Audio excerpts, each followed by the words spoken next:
দেখো বেবিরা আমার শ্বশুরে কি করছে, দেখো গাছ লাগাইছে। এই যে আমি নেই না ধরো, দেখো পুঁই শাকের কি সুন্দর বিচি দইরা রয়েছে। এদি বড় বড় পাতা আছে। নদী আমরা এখন আসছি এই বড় বড় পুঁই পাতা নিয়ে যাওয়ার জন্য, এই যে ভাজির জন্য। ধরো এখানে আছে আরো পুঁই, উঠায়ও না, এটি উঠায়ও না, এটি বিচিগুলা হোক, এটি আবার ভাজি কইরা খাওয়ান যায়। পুঁই পাতা এটা নেমুক তো। এই যে দেখো তোমরা বড় বড় পাতা, অবশ্য পুরা নিব না কারণ পাতা ভাজি করার জন্য তো।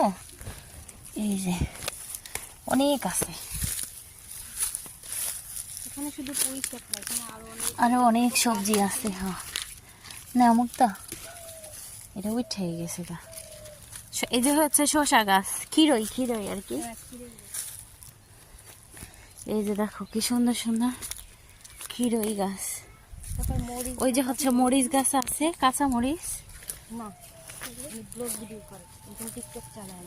আর হচ্ছে এই যে দেখো শসা, তোমাদের আমি দেখাই। এই যে শসা বিশাল বিশাল এক একটা, খিরই খিরই বুঝছো। এই দেখো বিশাল বিশাল খিরই। এই যে দেখো বেবিরা দেখছো, এই যে ওই যে।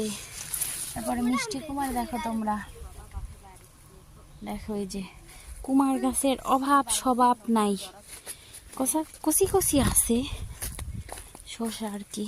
দাঁড়াও আল্লাহ রে ওইটা দেখে।